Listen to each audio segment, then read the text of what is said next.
Well, good evening and welcome to Steam Feed TV. This is episode 14.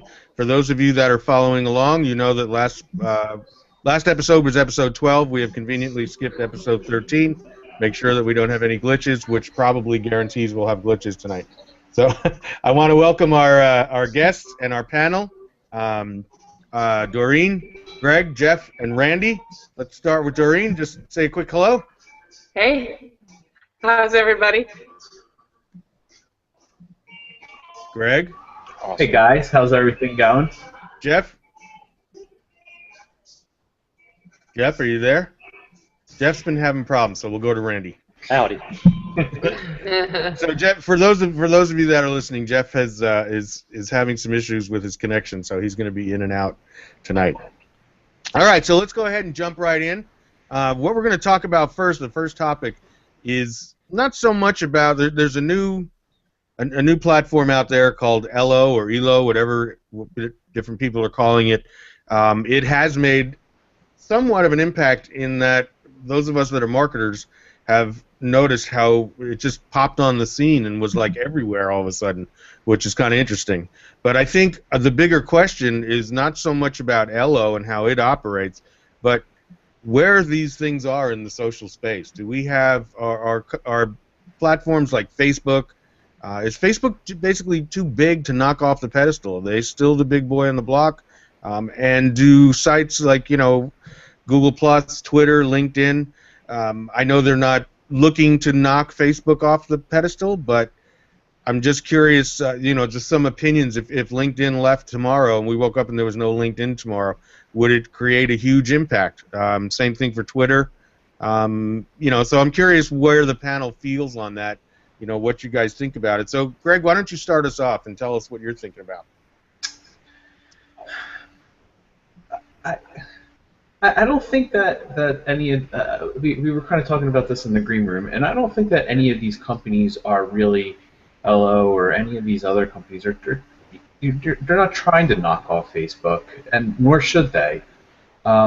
Kind of like how Ferrari isn't trying to knock off GM in that same capacity. They just found another niche of people who, hey, I don't want to be advertised to, so I'm going to find a bunch of people who kind of agree with those parameters and are looking to join the site.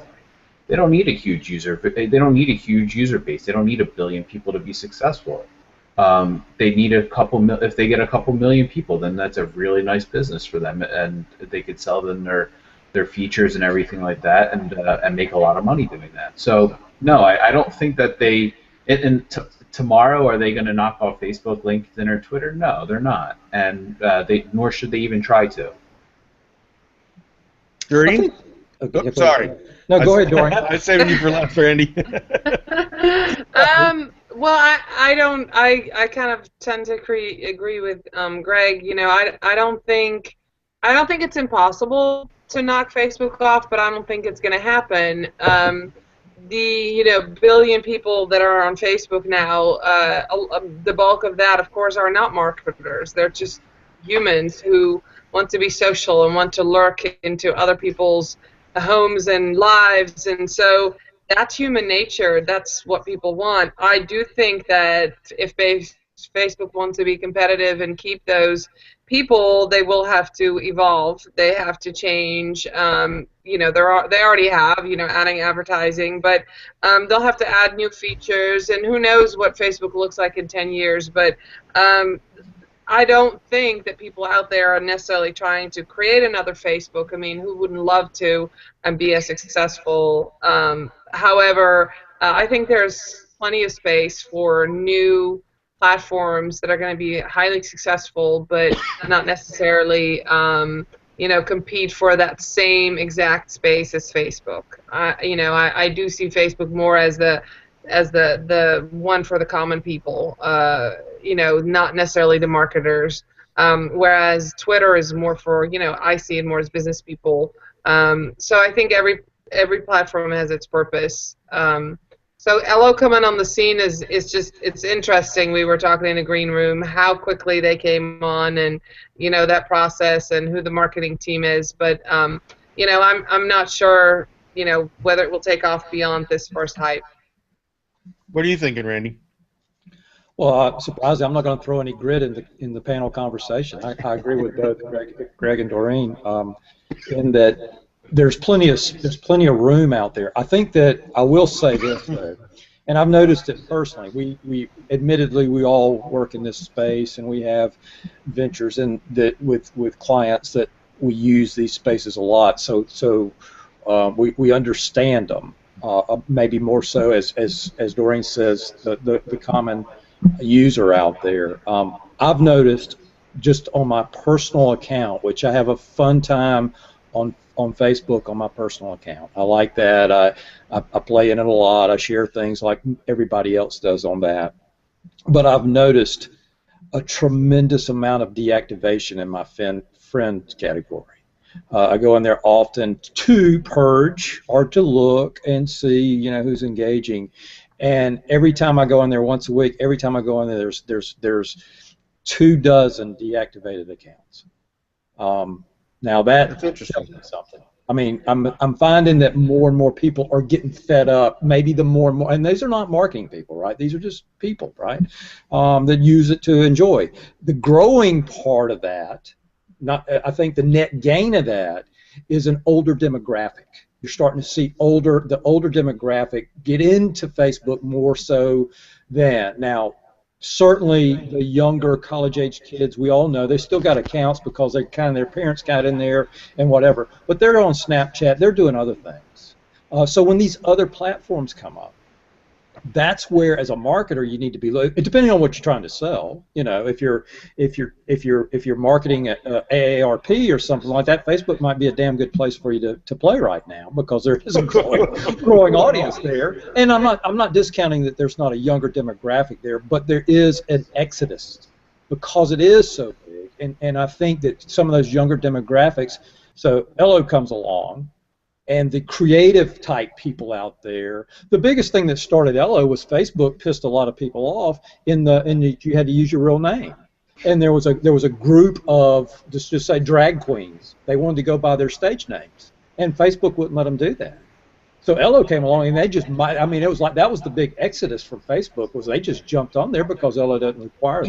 Do you think also, and this is open to everybody, I mean, do you think also, I'm noticing a lot more people are kind of like leaving the digital space. I think a lot of people are walking away from it and saying, look, I've been doing this for a couple of years and it's just, you know, a pain in the neck. I'm closing my accounts down. I've seen a lot of my personal friends do that. They're like, you know what, you can have it. I don't care. That's what I was alluding to. Conversations that I've had with people, they're like, "Man, I'm not going to sit on that thing all the time. You know, I'm not going to take a picture of that steak. I'm going to enjoy eating the steak." Right. You know. What do you think, Doreen? I agree to a certain extent. I do see people more. You know, for myself, for example, I've been in the space about 3.5, 4 years. And I've really come to the realization, you know, not that I'm missing things, but I have to look up and put it away, you know, put away the devices. So I've made new rules, and I think that comes with anything that's new and that's exciting. You do that for your children too. You know, when they get a phone, you tell them turn it off at 9 o'clock at night. But I try to make a rule for myself that on Saturdays my laptop does not turn on. You know, I might have my phone with me, but if I'm on a soccer game, you know, I leave my phone in my bag. You know, I just trying to do more of that and really enjoy the time spent doing the things and being social instead of showing everybody that I'm being social. And I do see that a little bit more and more around us as people, you know, and I might at the end take a picture, and of course, you know, I do have certain accounts where I have to work on the weekend. I started out as a social media manager saying in my contract I don't work on the weekend, and, you know, one of my newest clients who, you know, is wonderfully happy with me is a soccer club. You know, I can't not be out there on the weekend. Right. I am actually working for them, but I try to be mobile and I try to, you know, plan. But I see that as definitely happening where more and more people are saying I'm taking a vacation from social media, or I'm putting it away on the weekend, or, you know, that is definitely happening. And there's, as Randy said, there is a group of people that are coming into it more. It's because their learning curve was so much you know, Well, I can tell you steeper. I work, as you guys know, one of my biggest clients is a winery. So in the months when it's not snowing and raining and horrible, you know, they're cramming in every event they can think of from Wednesday through Sunday. So I kind of give, you know, I know that I'm going to be like you, Doreen was just saying. There's no way I'm having a weekend off in the summer months. I mean, I'm there constantly. But one of the things I'm noticing, and you're both, you and Randy have both alluded to it, I am seeing more and more the senior generation, the seniors. I mean, when I used to go up to the winery 4 years ago when I first started, you know, the seniors weren't on their phones. Now the seniors are worse than the kids.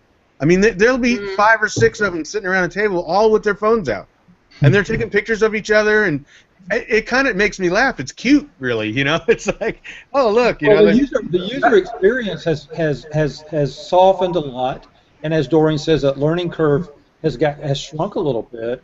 You know, it's more inviting, and it's, you know, it's just become mainstream. Facebook is a mainstream communication channel, you know, and they're showing their bragging about their grandchildren or their, you know, their children's just got a job or something like that with their friends.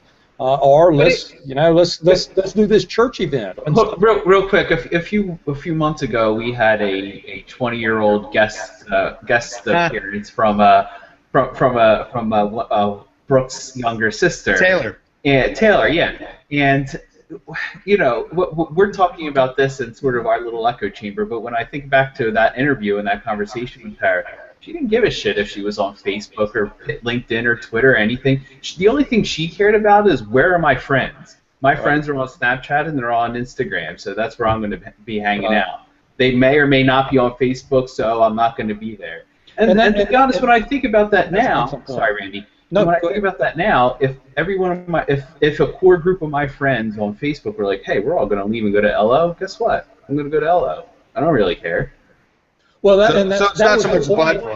was the point about the LBGT group that you know, moving to that platform. So and to go back with y'all, you talked about in your opening, Greg, you talked about these little niche, these platforms, these little niche, they all serve that. So so if Snapchat is where, you know, Taylor's group of friends is hanging out this weekend, they might move to another one next week. And as you so nicely put it, Randy, if the AARP group is on Facebook, then that's where they're going to be.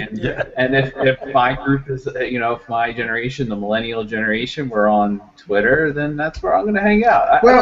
I also think there's a wrinkle that we as marketers did to businesses on the business side. We said, and we all know it, you got to be there, you got to be there 24/7, you got to answer, you got to be there, and we took that into our personal space and made it like, good point. You can't just check in once a day. You'll never get found once a day. So, and that just became so daunting to people, that idea of always in. And I think you found out that, hey, I can manage this. I can spend a half hour in the morning, or maybe half hour at lunch, or 10 minutes and a break in the afternoon, and catch up on some stuff. Yeah, that's a really good point.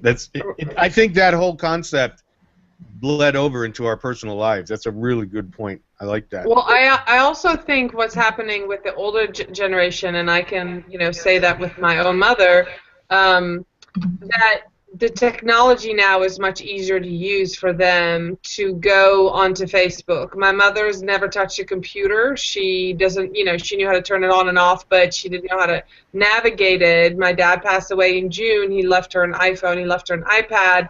She would literally hand him the iPad and said, go FaceTime Doreen, and she could not find the green button. She's 69 years old. She's now had to find the green button to call me. She can now FaceTime me. She's now on WhatsApp.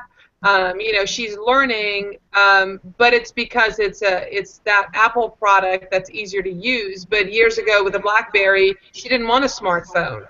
And she didn't want, the little button, she couldn't see it. But now the technology is moved to the point where that generation, it's much easier with a touch screen. And I just think it makes it easier for them to go and be on Facebook and to, because they're accessing it from phones. Right. They're not accessing it from laptops. They still don't want to be on the computer. Right. But they're finding out, wow, we can do this on the phone. Right.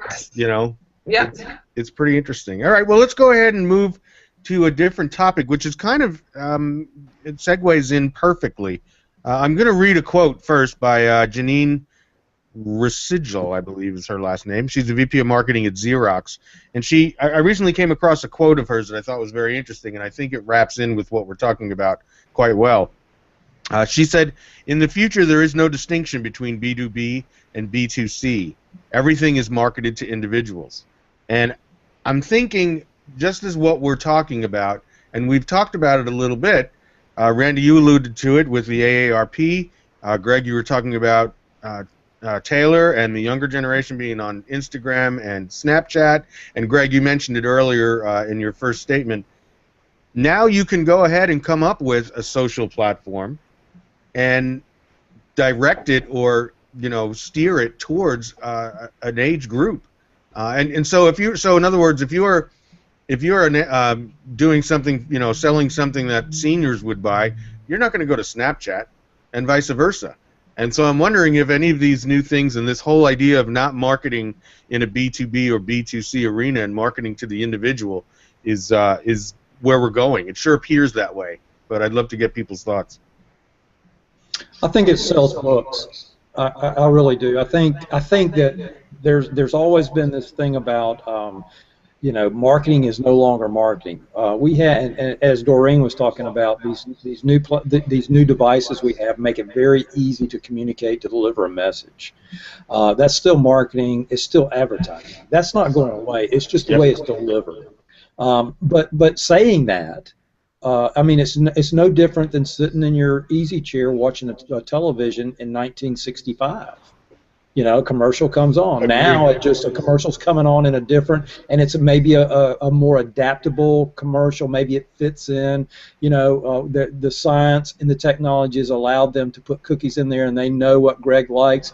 And Greg likes to drink Starbucks coffee, and he walks by a Starbucks, and the thing says turn right. There's a Starbucks right here, and they got a cup waiting on you. I mean, that's where we've gone to. That's still marketing, and I think that there's always a way to sell books to say, we're not going to do this anymore. We're not going to do. I mean, it's just, and that makes my head spin sometimes. Just roll with the flow. I think there's always going to be business to business and business to consumer, as we were just talking about. Taylor's friends are over on Snapchat, right? So the market to them is a little bit different than that AARP crowd. Good point. Greg, jump in. Yeah, I kind of agree with Randy's sentiment that that's a great quote that I've heard for years, and it's going to sell a lot of books, and it's going to be the title of a book one day. But I think that it's completely oversimplified. Am I a consumer or am I a business? And I think it's more like the product that. It depends more on the product you sell, how you're going to, who actually wants it, and then how you're going to reach them. I think that and not that marketing's hard. It's not inherently hard at all. But it's just, I think what they did was they've oversimplified what it is that, we're going to just market to the individual because that's what it is. But I'm an individual, and I'm going to buy my beer much different than I'm going to buy a $5,000 software, much different than I'm going to buy a car, right? So it's more on what your product is, what your price point is, and how badly do I need it. And I don't know, that hasn't changed in 1,000 years of business. And it's, you're right. Today I was working. I've got some new projects coming up, and I need to purchase some equipment. Like we were talking in the green room, I was out researching, and I spent some time at B&H Photo. Shameless plug, B&H. But it's amazing. I spent probably 2.5 hours. At least 2.5 hours researching and reading reviews and looking at price points and okay, so and like you were saying, Randy, with the cookies, it's like as soon as I found a product that I was looking at, it gave me 7 other products down the bottom of the screen that are similar. So I mean, it's there's no getting away from it. But I think you guys are right. Marketing is marketing, and it's the delivery has changed, but The main concept has not. For 1,000 years, marketing has always been find a bunch of people who are hungry and then tell them you got hamburgers. And, Right? and How you're telling them that you have hamburgers has definitely changed over the years. No denying that, but it's never going to change. that goes back to the first part about Ello and its launch, saying, "Hey, we're not going to have advertising." Right, they're going to. They immediately attract. There's a lot of people out there that I've heard, and we probably talked about it, would say, "Hey, Facebook, I'll give you $5 a month or $10 a month if you'll take all that ad off and just let me see my friends." Right. I mean, you've heard that. Well, they've listened and they say, "Hey, well, let's do something like that." Yeah. Doreen, what are you thinking? Well, I was just thinking how much money the marketing team of Ello has spent on getting the spin on their platform as, the anti-Facebook. Somebody came up with that, and I wonder if that's actually there on purpose, and that could be their whole marketing thing. It's every article I have read is how they're not like Facebook, how they want to distinguish themselves, and I wonder if that's just part of their marketing. How much money have they spent on that to be different? That thought went through my head, because that's a brilliant marketing ploy. That's a great way to get people to buy your product when you're not like Facebook. We don't have the ads, come over here. And that seems to be what? It worked. Well, that's what I'm saying. It worked, but I would believe that was premeditated. That was marketing. That wasn't just, hey, somebody thought that. So there'll always be marketing. And I was just, I'm just thinking, I'm a consultant. I market to businesses. I can target individuals that own businesses, but I mean, it's always, that individual might buy themselves, for example. I mean, I'm just going right now with, should I get, what kind of new iPhone should I get? I guess I'm a consumer. But as a business owner, I want the Plus. As a consumer, I might want the 6. I'm going to make a different decision as a consumer versus a business. I mean, that's basically what Randy and Greg were saying, too. I mean, there'll always be that. And I'm pretty new to the marketing world, so, I'll defer to all of you that have been in it a little bit longer. But, yeah, I think that's more of a, agree with all of you that is an interesting quote, but, not necessarily true. Sells books, because everybody has a book out now. It's almost I like need to get a book. you're nobody unless you have a book out. I need to get a book. That I'm somebody. I really do think that some of these folks that are talking about their book have, I wrote a book and I've sold one to my aunt, one to my cousin, and the rest are sitting in a warehouse. You know what I mean? I'm sure there's a lot of that. There's a lot of that. I mean, and they use it for, and then that's kind of like some of the stuff we've done. Now, there are legitimate folks who write legitimately good books, but there's people out there that are just writing rehashed junk, as far as I'm concerned. That is, and it's just it's just the only reason they're doing that is to market themselves as an expert or a guru, and I wrote a book, so I know what I'm talking about. And guess what? It works, because I was going to say, I don't have a book yet, and I don't have as many speaking engagements as some of these other people do. So, I mean, it works. It's on my to-do list, and, gotta write something. So are you guys, Greg and Randy, are you guys in the process of writing a book? No. No, we're not even going down that road. Not at all. It's already been written, and if I wrote a book, it wouldn't have a damn thing to do with business or marketing. Yeah. Agreed. Yeah, that'd be kind of fun, actually, to actually sit and write something that's. I mean, I find it even. I don't know about you folks, but I find it even kind of interesting when I have time to sit down and read a book that isn't about the business. It seems like everybody's got people that I want to hear from and want to read their books are constantly. There's books coming out constantly, and I'm always behind the gun trying to catch up and read, and it seems like I never can. I don't know about you guys. There's some great writings out there about business and about marketing, and certainly this new age of marketing in the social space. But be honest with you, most of it's the same shit regurgitated. Yep. I pretty much stopped reading stuff on that kind of like marketing business stuff. I pretty much And the guy that writes the guys that are on the speaking circuit, or women that are on the speaking circuit, the ones that really don't have skin in the game, they write a book, and as soon as they launch a book, which is a big damn build-up, and it's on the New York Times best-selling list, business category, you know, ever how that trick plays, you know, as soon as they write it, they've already started on their next book. Yeah. That's very true. And you just get to the point where it's like, man. Well, although some of them, I think the first book is a very important piece, because if I read your first book and I like it, I'm more apt to read your second book. Sure. Yeah. You know what I mean? Yeah. There's some good talents out there. I mean, there's some good reads. I've read several this year that were very good, well written. But to be honest with you, I haven't learned a lot from reading them.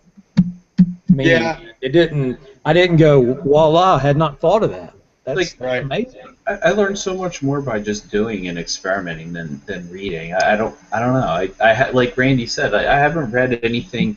There was about 3 months ago, I just stopped reading business blogs, business books, and things like that. And I was a pretty avid reader of them. And it got to the point where, like you were saying, like I just every day it was the same stuff, and I didn't learn a damn thing new. And it was kind of like, well, what am I doing? Like, it's a waste of time reading for an hour a day. Like that. Like I'd rather take that hour a day now and just sort of experiment and go out and do something versus, you know, I'd rather play with Facebook or Twitter's ad platform and see what's working by myself, and look at a stuff. I think there's a lot of that. Go play with that real quick, and instead of actually reading about it. So I don't know. I think that kind of goes hand in hand in what we were talking about too. Is that people are like, I don't want to stop telling me what you're going to do. Just go do it and show me the results. Yeah. You know what I mean? That's. I actually just changed my a line on my Twitter bio that said I'm not going to. It's along those lines. So I'm not going to tell you what I'm going to do. I'm just going to go do it. Jerry, do any of your clients? I don't know about you guys, but do any of your clients, when you write a proposal up for you, any one of you, do they really care about what you're doing? Because I find that my clients don't care at all. As long as I could say, hey, listen, you're gonna pay me X, and here's how I'm gonna try to get you 3, 5, 7, 10X on your return, right? That's really what my clients care about. They don't care if I'm doing a Facebook ad or a Google ad or writing content or email marketing. They could care less. Like they just want to see that return on their investment. That's it. Yeah, most of them say something about a Facebook thing or something like that because it's been whispered in their ear. They don't really have a clue. Exactly. Like, oh, we want to get on Facebook, and then you're like, oh, really? Do you? Why? And then you're like, oh, we don't know. And so like, okay, here's how we're going to get you. How about we just get you 3, 5, 7, 10X on your return, and here's how we're going to do it, and break it down. What I usually do is sit down and talk with them, and then what they do is I sit down and talk, and then I do a review of their entire social media presence, where they're strong, where they're weak, and then I give my recommendations. And a lot of times it's you don't need Facebook, or you don't need, because a lot of them are going to the wrong places, and well, I hear that I have to be on LinkedIn. Well, you're a grocery store. I don't think you really need a big LinkedIn presence. You know what I mean? Maybe the president of the manager of the store, we can work with his personal account, but it's just kind of funny how everybody they listen, and then the first one is always you get the phone call. Hey, can you meet with us? We want to get on Facebook. Okay, just like you said, Greg. Why do you want to get on Facebook? I don't know. That's what everybody tells us. Hey. Hey, well, we're out of time, folks. And once again, this is a great conversation. We will have Jennifer back for the rest of the year. She's in Boston right now. And when Jeff gets home, I think he'll have a better connection. So I will see you all in 2 weeks, okay? All right. All right. Good night, everybody. See you later.